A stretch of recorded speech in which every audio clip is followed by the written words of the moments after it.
edición del Congreso Internacional CESPE 2024. En el año de gestión de los proyectos internacionales de CESPE y en colaboración a su 9º aniversario el próximo 15 de abril, inicia el mayor evento de las ciencias pedagógicas y de la educación a nivel del orbe.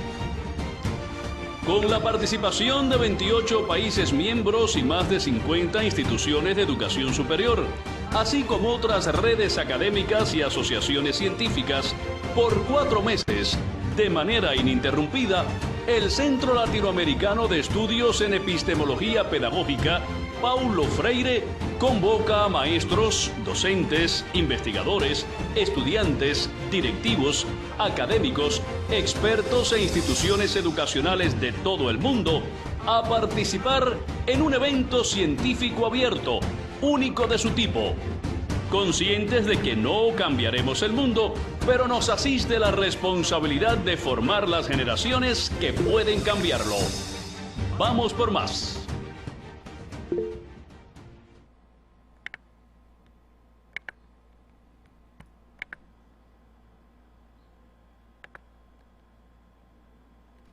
Muy buenas noches a todos y todas. Un gusto que estén con nosotros en este espacio del Congreso, nuestro novena edición y 9 años, que con todo gusto y placer compartimos con ustedes en función de cada uno de los saberes que tenemos en cada uno de los países de Latinoamérica y el mundo, y en pro de una educación de calidad.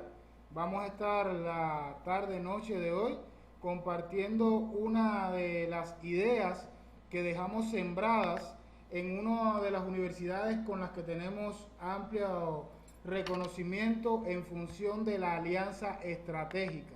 Me estoy refiriendo a la Universidad de Guantánamo, en la que estuvimos el año anterior y este pasado febrero, cumplimentando acciones y visitas de trabajo en función de un memorándum de entendimiento. La tarde-noche de hoy les voy a hablar de una temática que es muy interesante, pero que sobre todas las cosas es un aporte que ha hecho el Centro Latinoamericano de Estudios en Epistemología Pedagógica para los aspectos que tienen que ver con la investigación y la calidad de estas investigaciones. Me estoy refiriendo a la temática que tiene que ver con la matriz del estado del arte para evaluar la calidad de las investigaciones educativas.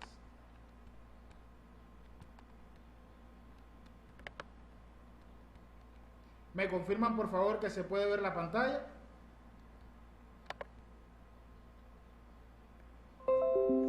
Buenas noches y bendiciones, doctor. Sí se ve. Muchísimas gracias, Madeline. Bien, esta temática quizás para algunos no es nueva, pero vamos a hacer algunas reflexiones en torno a ella por la importancia que reviste, no solamente para las maestrías y doctorado y mucho menos en el área de las ciencias pedagógicas y de la educación, sino que transversaliza cualquier área del conocimiento para darle calidad al proceso investigativo general. En la tarde de hoy disfrutábamos de la conferencia del doctor Orlando Andrés Pérez Rodas desde Paraguay, que nos hablaba de la indagación, investigación e innovación educativa y cómo lograr esos procesos de creación si no tenemos calidad y medidores que nos permitan llevar a un estadio cualitativamente superior los procesos de investigación que desarrollamos en cada uno de los contextos. Con esto vamos a transitar por algunos elementos que no son nuevos para ustedes, pero que sí nos van a dar la visión de que CESPE ha venido construyendo en los últimos 9 años de conjunto con varios colegas del mundo, propuestas como estas desde varias posiciones, sea como investigadores adjuntos, como investigadores principales, como colaboradores, traductores, con un conjunto inmenso de países e instituciones académicas que nos acompañan. Y en función de todo ello, el recorrido que ha sido arduo nos ha dado varias oportunidades académicas para crecer y transformarnos, pero para que tengamos desde el punto de vista que estos elementos van a estar sujetos a su aplicación en diferentes formas de superación, en diferentes contextos, en diferentes instituciones educativas, que van a ser el soporte sustancial de lo que hacemos día a día, desde la licenciatura o el pregrado hasta el postdoctorado, que transita por la publicación en cada una de nuestras revistas electrónicas, que forman parte de un ecosistema de publicación y socialización de ciencia y conocimiento que va en franco desarrollo y crecimiento, con 6 revistas electrónicas y una editorial que publica libros con 6 colecciones. Así, de esa manera acompañamos a las instituciones también en plataformas de divulgación y en espacios que tienen que ver con la socialización del conocimiento en eventos científicos internacionales.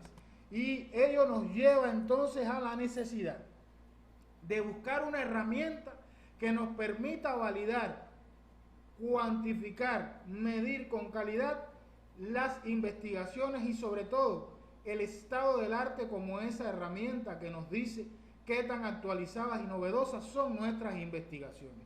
En ese punto vital hemos firmado el convenio DORA que nos da la medición de la calidad de las investigaciones. Y DORA entonces estará permeando cada una de las cosas que hacemos y es una alianza con esta importante búsqueda de la calidad en el proceso investigativo. ¿Qué preguntas iniciales les traigo para la tarde de hoy, para comenzar en el debate y la reflexión? ¿Qué tan actualizadas son nuestras investigaciones? Porque en la medida que aportamos en materia de ciencia, pero con la rapidez que caduca el conocimiento, debemos de buscar lo más actualizado para estar aparejados a la era de la digitalización, la era del conocimiento, la era de las tecnologías. Y hoy, cuando estamos de cara a una quinta revolución industrial, con la aparición de la inteligencia artificial, con mucha más rapidez caducan nuestros conocimientos. ¿Cómo evaluar la construcción de calidad de estos contenidos, sobre todo para que tengan un alto valor publicable? ¿Y qué indicadores pueden medir estos requisitos? Con ese impulso, la tarde de hoy vamos a estar caracterizando el estado del arte como un recurso indispensable para la redacción de informes de investigación, lo que posibilitará la construcción factible, sobre todo, de marcos teóricos y metodológicos, lo que en otros lugares se llama marco referencial o marco teórico, sustentados en una herramienta que para mí es fundamental en cualquier investigación: la sistematización teórica o sistematización teórico y metodológica, como una fuente indisoluble a la redacción científica para aportar a los informes de investigación de maestría y doctorado. Todas estas cuestiones quizás no sean nuevas y para algunos el tema del estado del arte tampoco lo será, pero vamos a trascender esa barrera de conocer qué es y qué características tiene para ir un poco más allá en función de lograr un estadio cualitativamente superior en la evaluación de la calidad de nuestros estados del arte. Es por ello que el estado del arte debe concebirse como un proceso obligado en cualquier investigación en esta época, en el cual se delimita el objeto de estudio, inclusive relación con otros objetos conexos. Responde a la lógica de investigación que precede a un trabajo para llegar a resultados, a conclusiones, a respuestas de lo más avanzado y actual en la temática de estudio. No es por gusto que el estado del arte debiera preceder una investigación, estar presente durante el proceso investigativo. Aún además, el día de nuestra defensa de maestría o doctorado se están publicando elementos que tienen que ver con nuestro objeto campo de estudio. Por tanto, debemos continuar, luego de egresados, en la búsqueda de un buen estado del arte. Las funciones fundamentales que tiene esta concepción, esta herramienta o esta visión es que nos permite construir los antecedentes de la investigación, que por supuesto en el decurso de la evolución histórica del objeto y campo de investigación, este ha venido teniendo diferentes hitos, tendencias, una evolución que nos permite delimitar en qué momento se ubica nuestro objeto y campo en esa línea temática, y por tanto la construcción de los antecedentes desde el punto de vista del estado del arte también nos va a dar la medida que podemos hacer un sondeo descriptivo, sinóptico y analítico de esos elementos, un sistema categorial, por ejemplo, donde vamos a poder describir las características, llegar a un análisis síntesis como parte de la metodología o la metódica en el ámbito investigativo. Pero esos son los pilares, los escollos o escalones fundamentales de las funciones del estado del arte, que van un poco más allá y nos permiten entonces alcanzar un conocimiento crítico y una comprensión de sentido en el tema, Cuando hablamos de esto, podemos decir que estamos sustentándonos en categorías vectoriales, incluso de la física, porque no todo tiene la misma dirección y sentido. Entonces, alcanzar ese conocimiento crítico nos va a dar como una brújula, un norte magnético de hacia dónde dirigir los esfuerzos en nuestro tema de investigación. Facilitar ese conocimiento crítico que va más allá de la descripción y la explicación. Ya aquí estamos involucrando la hermenéutica o la hermeneusis, y que nos va a permitir transitar a nuevos niveles de comprensión del objeto campo de estudio para generar nuevas comprensiones, las cuales sustentarán precisamente el ámbito donde realmente vamos a aportar. Hay una colega que está compartiendo pantalla, por favor, y está haciendo interferencia. ¿Nos permite?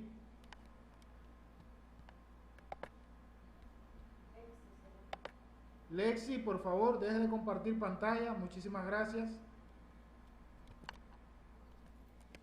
Continuando, los procesos mediadores de la buena construcción de un estado del arte son, por un lado, la búsqueda, selección, organización de las fuentes de información con un tratamiento racional. Pero por otro, ya que hemos seleccionado y organizado esas fuentes, nos permite la integración de esa información con nuevos mensajes que corresponden a la dimensión hermenéutica, esa interpretación de toda esa información para llegar a conceptos básicos unificadores. Por tanto, el estado del arte estudia una porción sustancial. ¿Por qué porción sustancial? El conocimiento es infinito y vamos haciendo aproximaciones sucesivas a una realidad, a una verdad que nunca va a ser absoluta. Es una gota dentro de un océano de conocimiento. Pero sí, esa porción sustancial de literatura y fuentes relevantes nos van a conllevar a una comprensión global de nuestro objeto de investigación. Es nuestra aprehensión de esa realidad la que va a ser visible en la medida que podamos lograr una buena búsqueda, selección, organización e integración de todas esas fuentes bibliográficas. Allí la diferencia fundamental, que es lo que nos ha estado pasando en Cuba y en Latinoamérica sobre todo, que no sabemos distinguir completamente entre marco teórico y estado del arte. El marco teórico, por una parte, permite delimitar los referentes, enfoques, teorías, escuelas de pensamiento, paradigmas, sobre los cuales vamos a sustentar todo el proceso investigativo. Son como los pilotes, los soportes, sobre los cuales vamos a sustentar toda la construcción posterior. Pero el estado del arte dirime lo elegible para un buen marco teórico. Este es libre, este nos da una brújula, un estatus, un reglamento, unas pautas a seguir para que el otro tenga calidad. Los indicadores para la construcción del marco teórico son generalmente libres, pero los del estado del arte están normalizados. Este es independiente del estado del arte, pero un buen marco teórico depende del anterior. Entonces hay una relación de subordinación, una relación de interdependencia entre uno y otro que debemos tener muy en cuenta para construir el marco teórico. Por tanto, la utilidad del estado del arte finalmente tiene que ver con la referencia de asumir una postura crítica frente a lo que ya está hecho para comprender lo que falta y a través de esas problemáticas proponer nuevos conocimientos para evitar duplicar esfuerzos o repetir lo que ya se hizo en otro espacio, en otro contexto, que quizás por una barrera idiomática, por una cuestión de cultura investigativa o de otro elemento, nos está faltando a la hora de poder visibilizar los resultados investigativos. Y es un insumo para dar comienzo a cualquier investigación, pero además de dar comienzo, de continuar, de sistematizar y aún posterior a haber terminado la investigación, de dar otras miradas, brechas, que desde el punto de vista multireferencial, multidimensional y multilateral nos puedan enriquecer el proceso investigativo posterior. Dicho esto, nos apoyará en delimitar una postura teórica y práctica frente al objeto de estudio, con un polo positivo donde vamos a delimitar los aportes y un polo negativo donde están las limitaciones que nos darán espacio para las recomendaciones, aprovechar esas carencias para utilizarlas como nuevas brechas hacia lo ignoto, como diría el doctor Guillermo Calixto. Bueno, el estado del arte tiene tres grandes tendencias: recuperar y describir, comprender lo que se ha hecho y recuperar para trascender reflexivamente hacia nuevos aportes en materia de teoría, metodología o praxis. Lo que sí quiero resignificar, llegado a este punto, es que no nos cerramos a la posibilidad de que existen varias formas y escuelas de pensamiento en torno a la investigación y sobre todo en torno a la investigación educativa. ¿Por qué hablo de esto? Porque sobre todo en Latinoamérica y en Cuba nos hemos olvidado de que hay otras formas de investigar. No por gusto hemos traído en este evento de CESPE Perú el tema de la fenomenología, el tema de la etnografía educativa, como otras formas de comprender los fenómenos y procesos educativos, sobre todo de cara a la búsqueda de nuevas comprensiones, interpretaciones y formas de hacer la investigación. Muchas veces aportamos en materia de ciencia, pero no tenemos la gran posibilidad de comprender los procesos y fenómenos con la alta calidad y rigor que lo puede hacer un estudio descriptivo. Entonces, no podemos cerrar la posibilidad de que existan estudios biográficos, estudios historiográficos, que también son importantes para no dejar perder valores patrimoniales, valores históricos, valores de figuras que por supuesto son parte de la historia y la pedagogía en cada uno de los contextos que nos competen. Dicho todo esto, para un poco flexibilizar el pensamiento, queremos entrar en estas importantes preguntas. ¿Qué nos está pasando en la investigación educativa de Latinoamérica asociado al tema del estado del arte? Bueno, pocas veces diferenciamos marco teórico y estado del arte, eso ya lo comentábamos, y tiene que ver con la postura en la cual sustentamos el paradigma, enfoque, escuela de pensamiento y cultura investigativa que tienen, por supuesto, los tutores, plantas académicas, instituciones de educación superior, etc. Hoy la norma APA séptima edición, para que vean hasta qué punto llega el estado del arte, nos aporta una vía concreta para estar lo más actualizado posible, porque aún cuando en ocasiones no contamos con un escrito publicado sobre una temática, ya se llevó a una conferencia y está en un canal de YouTube, o está publicado a manera de entrevista en un blog o en otra plataforma. Bueno, APA séptima edición nos da la posibilidad de hacer referencia a cada uno de estos materiales y volúmenes en otras plataformas para estar lo más actualizado posible y lo más internacionalizado posible en nuestras referencias bibliográficas como el espejo de un buen estado del arte. Vamos a poner un ejemplo que para mí es clásico. Lo utilizamos porque, sobre todo en la Escuela Cubana de Pedagogía, y que es referente en varios países de Latinoamérica, es recurrente encontrar en los informes de investigación, no digo tesis, porque la tesis está contenida dentro de esos informes, los informes de investigación que utilizan, por supuesto, el enfoque histórico-cultural de Vygotsky, ese Mozart de la psicología y la pedagogía rusa, que ha llegado a cada uno de nuestros contextos para apoyar desde la psicología o la psicopedagogía los aspectos que tienen que ver con el estudio de los contextos educativos, dígase en materia didáctica, en materia psicopedagógica, en materia psicodidáctica. Pero el enfoque histórico-cultural con sus grandes postulados, zona de desarrollo próximo, los elementos de la actividad y la motivación, en fin, ha tenido un decurso en muchos seguidores.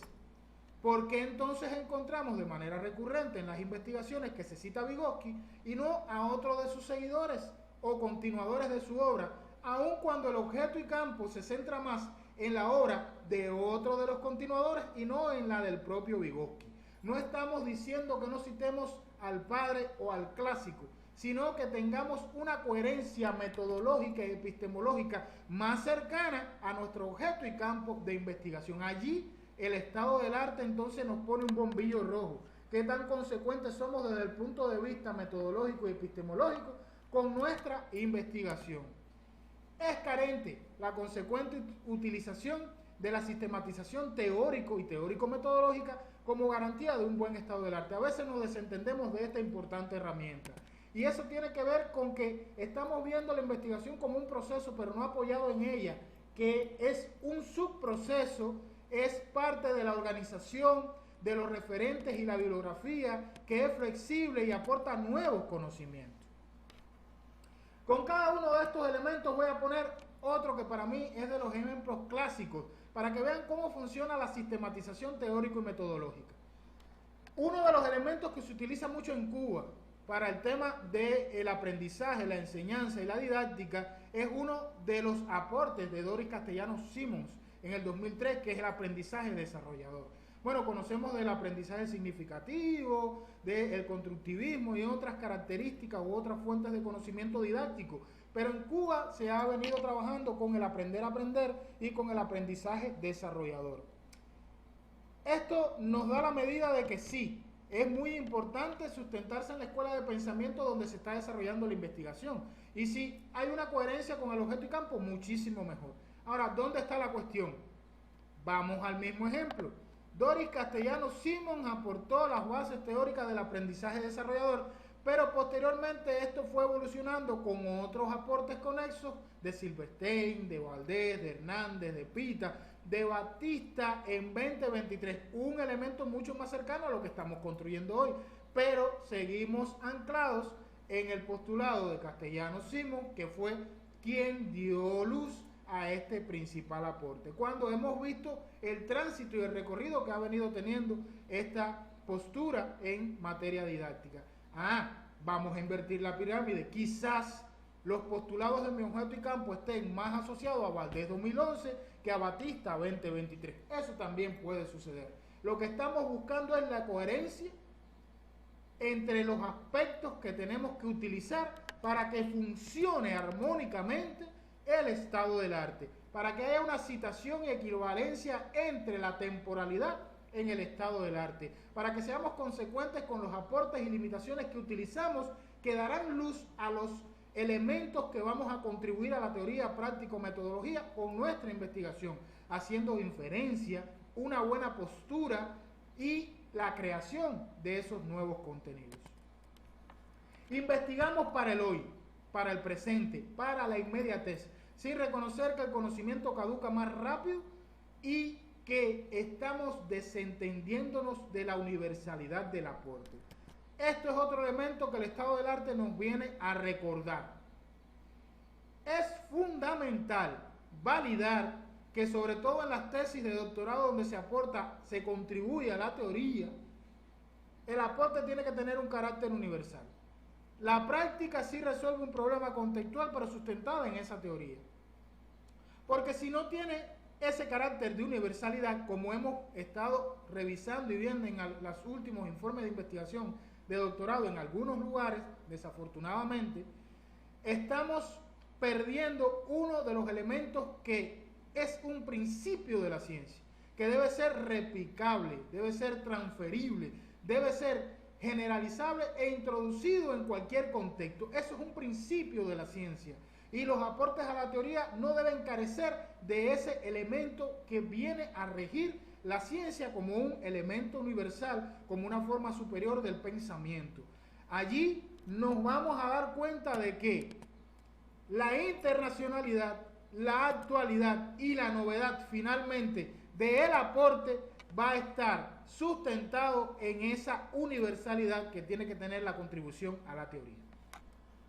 Bueno, ya llegamos a lo que realmente queremos socializar con ustedes. El Centro Latinoamericano de Estudios en Epistemología Pedagógica ha estado trabajando en función de que no solamente reconozcamos el estado del arte, sino de que busquemos indicadores que nos permitan medir, evaluar la calidad de las investigaciones sustentadas en este momento importante que es la construcción del marco teórico y metodológico.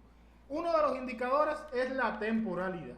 La temporalidad nos dice que los textos tienen que ser de los últimos 5 años con énfasis en los últimos 3 y que además de ello no limita la utilización de clásicos que justifican la solidez del texto científico. Hay libros, hay autores, hay materiales que son de obligada referencia en determinadas líneas temáticas, en determinadas áreas del conocimiento. No pueden dejar de citarse, porque sería algo así como un crimen de lesa humanidad. Pero solamente utilizaríamos esos clásicos. No podemos permear toda la bibliografía de referentes de años que realmente no dan la novedad, la calidad y la actualidad de un estudio en el siglo XXI.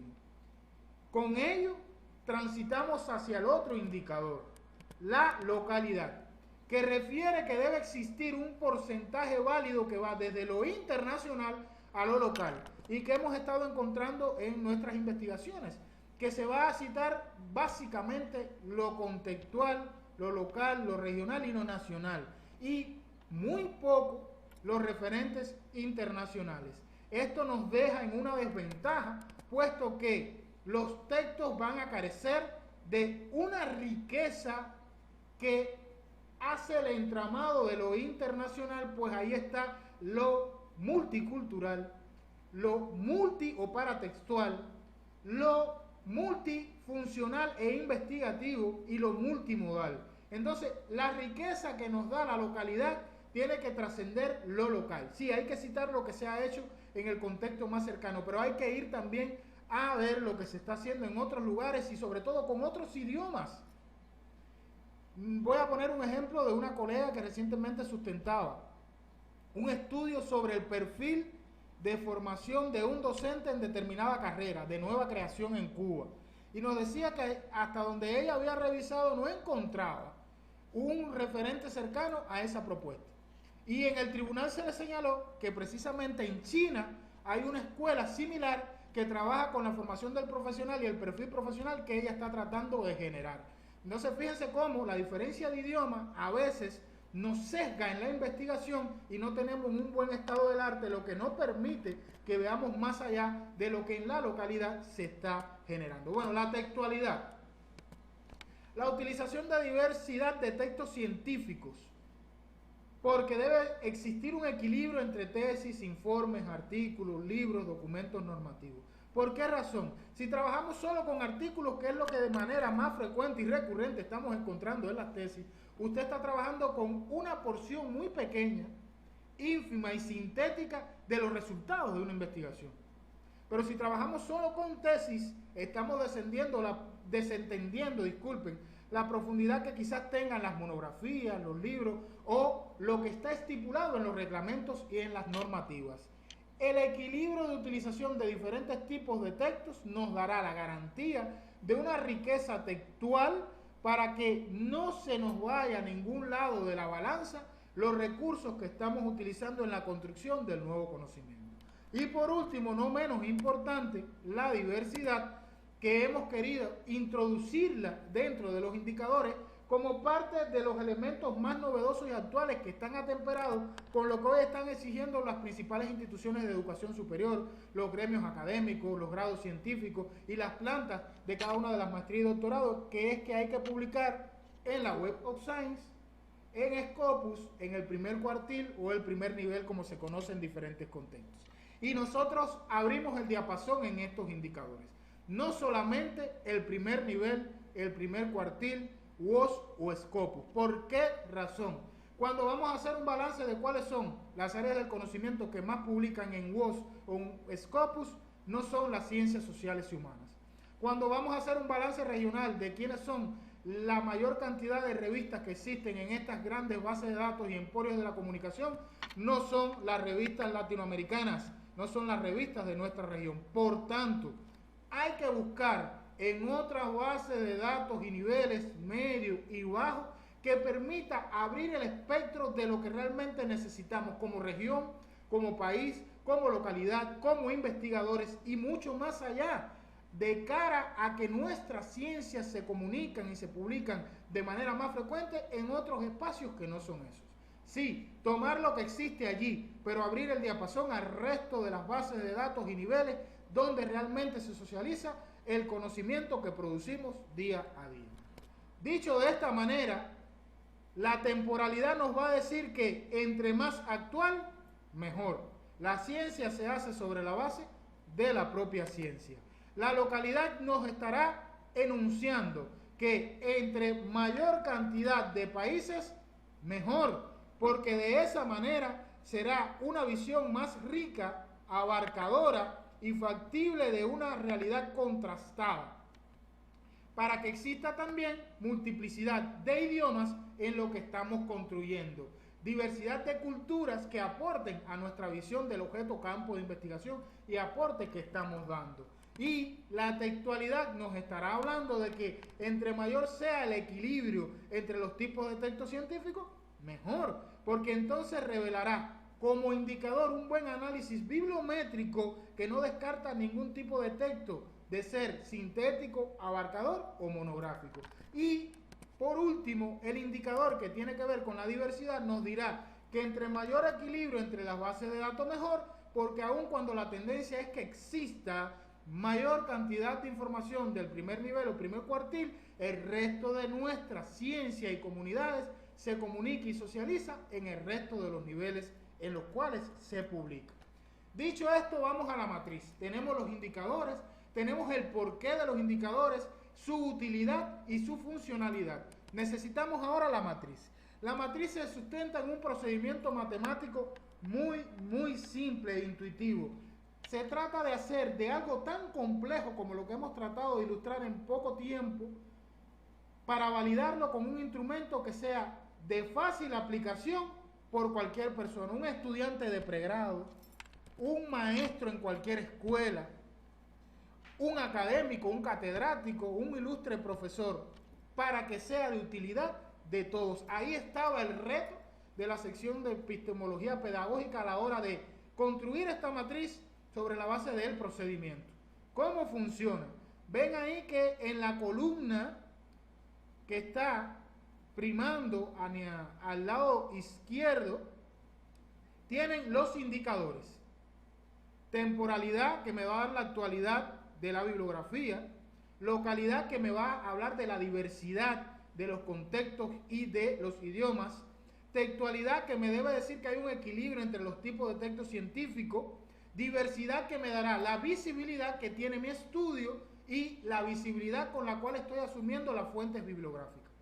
Todo ello desglosado en cada uno de los indicadores, pero que además tiene una sumatoria y que se divide entre el número de fuentes bibliográficas que vamos a utilizar.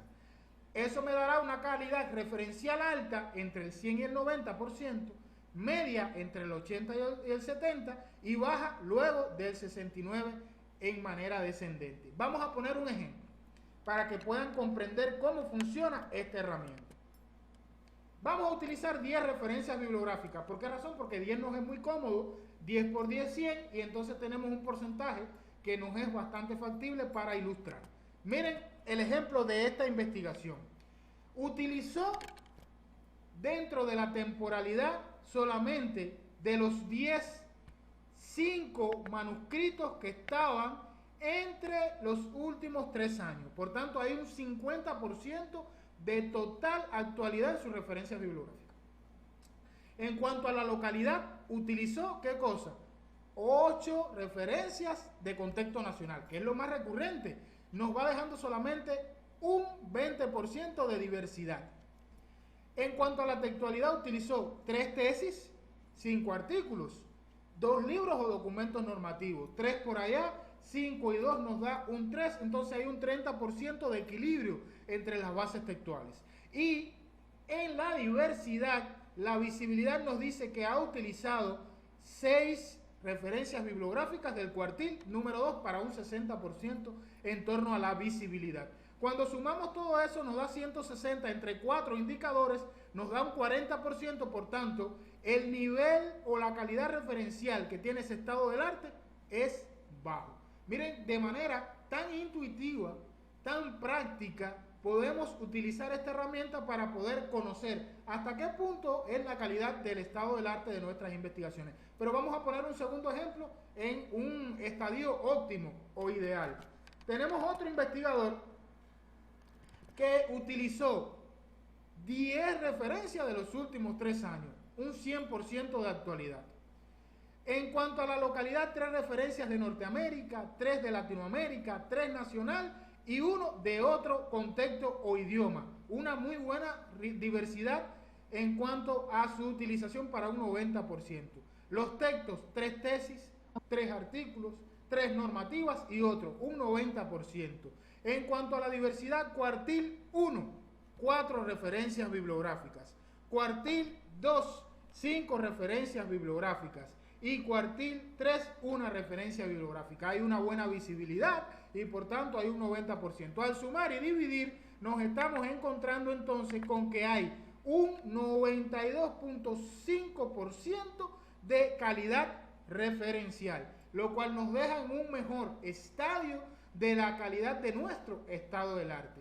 Con ello quisiera entonces abordar la cuestión de qué tan importante es conocer cómo concebir el estado del arte como herramienta para la evaluación de la calidad de la construcción de nuestros informes de investigación. Dejarles con esta técnica participativa para que ustedes reflexionen allá en sus países, localidades, instituciones, contextos y espacios, de que si lo estábamos haciendo de manera intuitiva y ahora se convierte en una práctica consciente, estaremos en mejor disposición de hacer una ciencia de calidad. Muchas gracias y les dejo para que establezcan las preguntas y comentarios que así tengan a bien.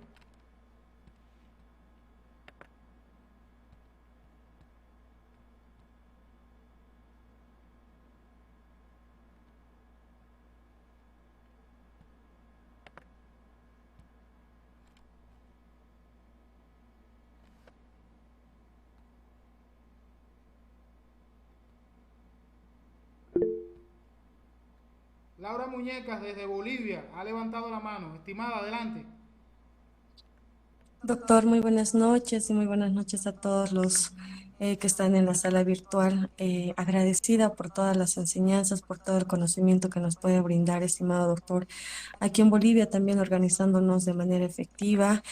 Sin embargo, doctor, le pediría por favor nos pueda proporcionar las diapositivas para poder enmarcar en ese aspecto, ¿no? Todos los trabajos de investigación y poder ser parte de la revista allá que están elaborando. Por favor, si no fuera mucha molestia, estimado doctor. Gracias.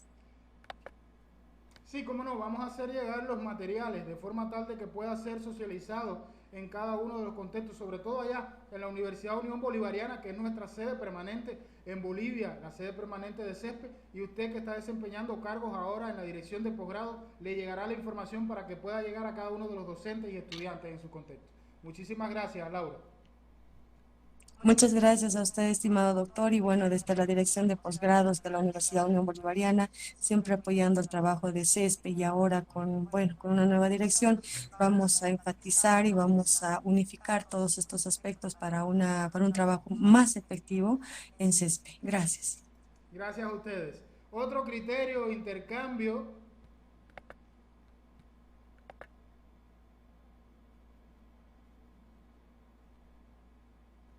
Bueno, en la caja del chat mucha conversación, muchos criterios, sobre todo agradeciendo en función de socializar los elementos que hemos traído hoy aquí para el cierre de este evento de CESPE Perú, que ha trascendido fronteras con presencia desde Colombia, desde Nicaragua, desde Paraguay y ahora desde Cuba, y que nos da la visión de que tenemos posibilidades de continuar estas sinergias entre cada uno de los países. Bueno, en sala nos acompañan otros ilustres colegas que pudieran tomar la palabra. La vivencia que tuvo el doctor Alexis Socias Iglesias en Guantánamo, la primera vez que se impartió esta conferencia, 23 de febrero, en el teatro de la universidad, ahora la está vivenciando de manera virtual. No sé si para afianzar conocimiento o para sistematizar lo que vivenció allí. Doctor Alexis.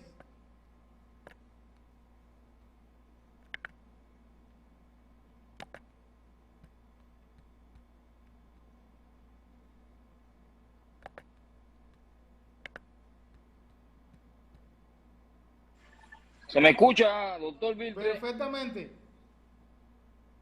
Oh, muchas gracias por cederme la palabra una vez más. Sí, uno es necesario escuchar una. Estuve muy bien en su conferencia presencial, sin embargo, le concedo una gran importancia a este tema que usted magistralmente expone, y por eso es aquí nuevamente escuchándolo. Creo que el trabajo como doctor empieza una vez que uno ha defendido la tesis doctoral, y ahí hay que aprender, ahí hay que seguir estudiando y ahí hay que seguir escrutinando varias bibliografías, referencias, temas, y por eso es que me lo escucho fundamentalmente, porque es importante ese grado de actualización para las investigaciones. Doctor Viltre, lo felicito, es mi humilde opinión y creo que podemos seguir avanzando en otro sentido. No, claro que sí. De hecho, las intenciones que hemos vertido allá en la Universidad de Guantánamo van en función de eso, de continuar avanzando en la gestación y creación de nuevos conocimientos y saberes que permitan elevar la calidad que tienen hoy cada uno de los procesos sustantivos de la nueva universidad. Tenemos en sala a la estimada colega y secretaria junta de CESPE Venezuela, Noelia Alfonso Villegas, una académica que respeto mucho y a la cual le estoy solicitando que me dé su apreciación en torno a lo que hemos estado comunicando la tarde de hoy.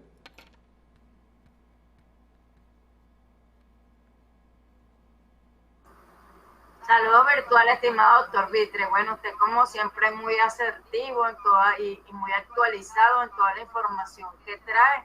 Verdaderamente son herramientas muy útiles para avanzar en la investigación. Y suscribo todo lo que han colocado en la cajita del chat, de que sea tan amable y de compartir con nosotros la presentación, porque ya sabemos que la grabación queda, pero la presentación es importante para poder tomar datos y profundizar en ese análisis de esa información tan valiosa. Y pues desde aquí, bueno, me alegro de todos los avances de CESPE Internacional y de su persona, pero a veces cuando veo la foto que usted está por allá presencial en Cuba y nosotros nos lo estamos perdiendo, digo, cónchale, ojalá todos esos eventos fueran híbridos para que lo disfrutaran en persona, pero nosotros también pudiésemos ser partícipes de eso. Un abrazo caluroso desde acá, desde Venezuela. Saludos hasta allá, hasta Venezuela, y sobre todo a todo el equipo que ha tenido un importante papel, no solamente en este congreso, sino en todas las actividades que ha desarrollado CESPE. Les anuncio que en la noche de hoy va a haber una importante noticia que va a recorrer de manera viral toda la comunidad cespetina y exteriores, así que estén pendientes a cada uno de los grupos, porque este año 9 nos ha sorprendido con muchas buenas noticias. Felicitaciones y congratulaciones a todos los que han hecho posible esta odisea académica de 9 años, pero sobre todo el andar académico consciente que nos va a hacer mejores personas y mejores profesionales. Gracias y bendiciones a todos, Dios me lo bendiga y nos seguiremos viendo en este espacio del Congreso por los próximos meses. Bendiciones.